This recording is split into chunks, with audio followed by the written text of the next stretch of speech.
So nakita ko tong article na to, Ryan Garcia versus Chufimo Lopez, targeted for February 10 next year. Bad idea ba to or goods? Pag-usapan natin. Powercast Sports. If you're new here, don't forget to subscribe and hit the notification bell.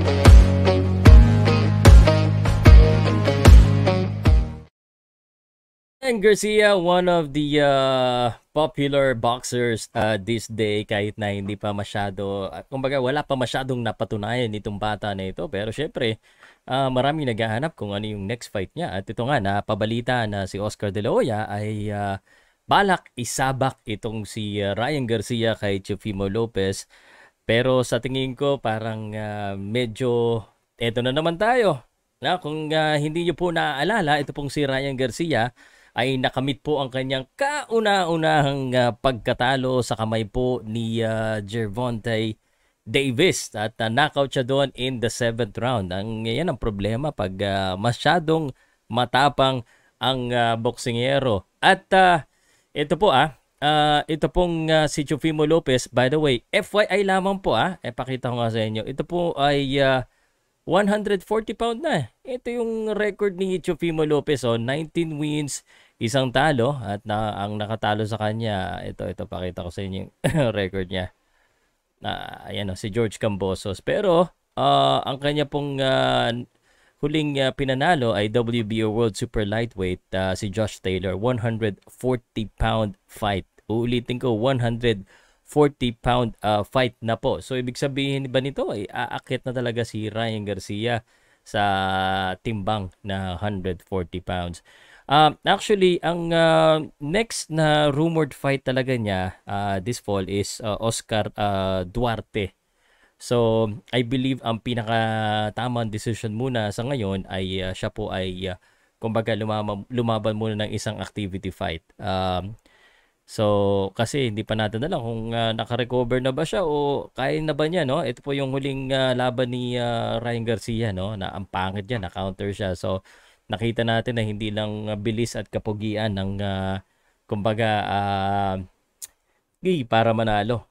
So, I need to see Ryan Garcia fight Oscar Duarte or anyone that's medyo pantay sa kanya. Sa tingin ko kasi, ito sa aking opinion, lamang po si Teofimo Lopez sa kanya. Especially if you're going up in weight, 140 pounds, you need to test yourself first. Kahit na 5 pounds yan kahit 5 pounds lang yan, sinasabi ng iba, kailangan pa rin alamin kung kaya na ba ni Ryan Garcia. Doon sa 135 nga na sinasabi na malakas siya hindi niya pala kaya yung Gervonta Davis. Yes, it's a good fight. At isa pa, laging may issue to si Ryan Garcia at saka si Oscar De La Hoya, no? So, feeling ko nga siya yung pinaparinggan ni Oscar De La Hoya regarding sa pag boxer ka, mag-training ka, dapat doon ka sa gym. Gawin mong buhay yung boxing, hindi pwedeng basta-basta lang.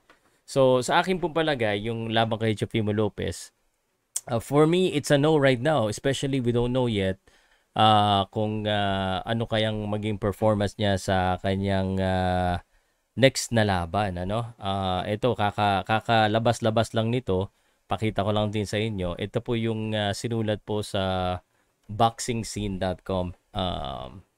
Ito, load ko lang. So, ito po. So, Ryan Garcia, ang kanyang next na laban daw, ito, nakasulat dito, ay si Mexico Oscar Duarte, junior welterweight. And then 2 other opponents. So, intay na lang tayo, pero don't expect, kasi medyo baka isipin ng iba, Teofimo Lopez, magaling naman mag-hype si Oscar De La Hoya. I think though it's a bad idea. If it's me next year, I think still too early. I think 2 fights in the lightweight before he gets a fight with the champion. February na kagad. Kayo, agree kayo? Sa tingin nyo, sino yung magandang pang-test talaga kay Ryan Garcia after nung kanyang kumbaga welcome fight sa 140 pounds? Sino po? By the way, shoutout pala sa Sports Plus PH. Nakalimutan ko na naman yung shoutout sila. Ayan po yung ating sponsor.